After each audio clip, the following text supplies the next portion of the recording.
Good afternoon mga ka-blowers ko. Ngayon pala ay nag-prepare ako ng almusal namin. Itlog, hotdog at saka daing na isda na kakamatisan ko. Yun po ang ulam namin for today's video. Medyo late na rin tong upload ko na ito. Actually, kagahapon pa to eh. Diba, puro late lang. Yes mga ka-blowers, kahapon pa talaga itong aking niloloto. Ayan, simpleng ulam lang naman talaga ang lulutuin at yan lang ang madaling lutuin sa almusal ng aking mga anak para wala nang pahirapan, wala nang pagtagal-tagal sa pagluluto. Itlog na lang at hotdog, scrambled egg. At ayan naman yung yung pinikas na tuyo na kamatisan ko. Nainis nga ako diyan kasi walang sibuyas. Bumili ako tas hindi pala nailagay sa plastic. Kaya ayun, kamatis at bawang na lang talaga. Ayun yun, mga ka-blowers ko. Ayan, kakain na ang aking anak na lalaki at siya'y papasok at ayaw magpa-video. Yan ang mga problema sa aking mga anak eh. At pagkatapos naman niyang kumain at maghugas na rin ako ng mga pinaggamitan ko at alam niyo naman, ako ang magluluto, ako ang maglilinis, ako ang maghuhugas. Ayan, boy, over is very hirap. Parang pugutan ka na ng hininga kasi hinahabol mo yung mga salita. Oo, bilib ako. Ewan ko ba, bakit kasi ito ang na-trending ngayon, ang voice over eh. Gusto ko nga talaga na hindi nag-voice over kasi ako nakakapagsalita sa aming bahay kasi yun nga, dikit-dikit yung aming mga tahanan, na aming higaan. Kapitbahay namin. Isang plywood lang ang pagitan, dinig na yung bunganga ko pag nag-iingay. Ay mga ka-blowers, tamang linis-linis muna tayo habang maaga pa. Kasi mamaya pa naman ang aking pasok niyan. Yes, pinagsasabay ko na ang paghuhugas at pagluluto. Ayun pala boys, ayun pala ay fast forward na po pala ka-blowers to. Sorry ha. Sana inyong maunawaan. Fast forward ay nandito na rin ako sa office ngayon at ang daming mga hugasin. Meron kasi kaming client, yun nga. Ang dami naming client, gumamit ng mga utensils namin at yan, nilagay namin sa lababo. At sabi ko, ako na lang ang maghuhugas. Opo. Gustong gusto ko kasi yung naghuhugas ng plato or nagpupunas dyan sa may lababo. Yun ang favorite ko eh. At ayusin ang coffee machine pag madumi kasi nga, iwan. Basta yun ang mga gusto kong nililinis sa mga type ng office namin. Ang paghugas at paglilinis ng lababo. Kasi yan maganda kasi tingnan at malinis ang lababo kasi nga madalas siya nagagamit parating basa. Yes mga ka-blowers, diba? Ganyan talaga ang buhay natin. Hindi mahirap, hindi rin masarap. Tama lang, makakain sa araw-araw, magtrabaho para may pabiling pagkain. Ayan ang hirap ng buhay, 'di ba? Pag walang trabaho, walang pambili ng pagkain, lalo na ngayon may mga anak ako na kailangang paggastusan. Hindi basta-basta lang na trabaho ang kailangang gawin. Sabi ko nga, kung may pag-extra-extrahan pa ako, pwede pa akong mamasukan eh. Kaso wala naman kasi akong kakilala dito. Kaya ang gawa ko lang, trabaho, bahay.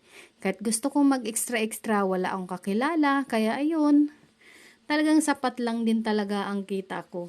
Kaya nga ayaw ko na talaga sana magkaroon ng mga utang-utang pa. Kasi nga, pag oras na may utang ako, ayan, yung sahod ko na share na sa iba. Ang matira na lang talaga ay yung budget ng aking mga anak, pamasahe, pambili nila ng baon, ay pambili nila ng almusal. Kasi nga, ang pinapabaonan ko na lang sa mga anak ko, everyday is 50 pesos na yan. Ando na yung baon nila. Tapos yung pamasahe. Yes, mga ka-blowers. Kasi, pag binigyan ko pa sila ng extra, ayun, hindi na. Binabaon na lang nila ay tubig. Kasi minsan bibili na sila ng biskwit, yun na.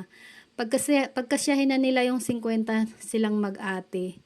Ay, yung 50 na yan, pwede nang uwian nila, papasok. Basta may dala-dala sila parating water, mga ka-blowers. Kung diba, sabi ko nga, paano pa sa susunod na taon? Sobrang hirap na talaga.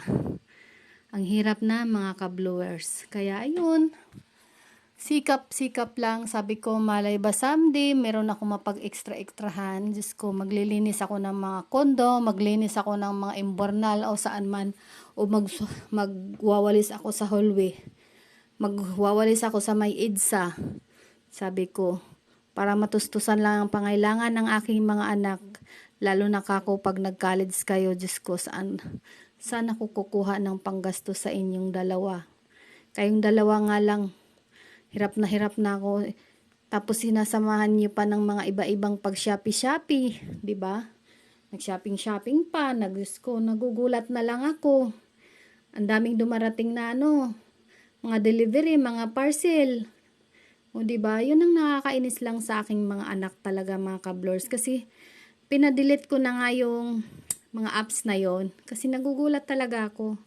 May time na nagiging bad trip talaga ako sa aking mga anak. Madalas, hindi pala. Minsan madalas. Ayan, Yan, bibili muna tayo sa may supermarket. Ayan, ang daming mga nagtitinda pag ganitong araw. Friday. Hanggang Sunday siya. Yes, mga ka-blowers. Ayun, nabibilin kasi ako sa supermarket. Game din namin. Anong oras na? Ko na napasyal yung mga anak ko sa ganito.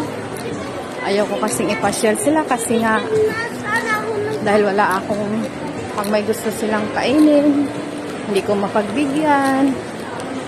Kaya dinadala ko lang sila sa office. Tapos pag may extra talaga ako, yun, ilalabas ko sila sa bahay, pinapasyal.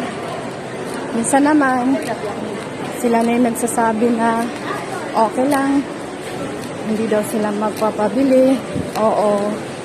So yun, mga ka-blowers, pag may time talaga,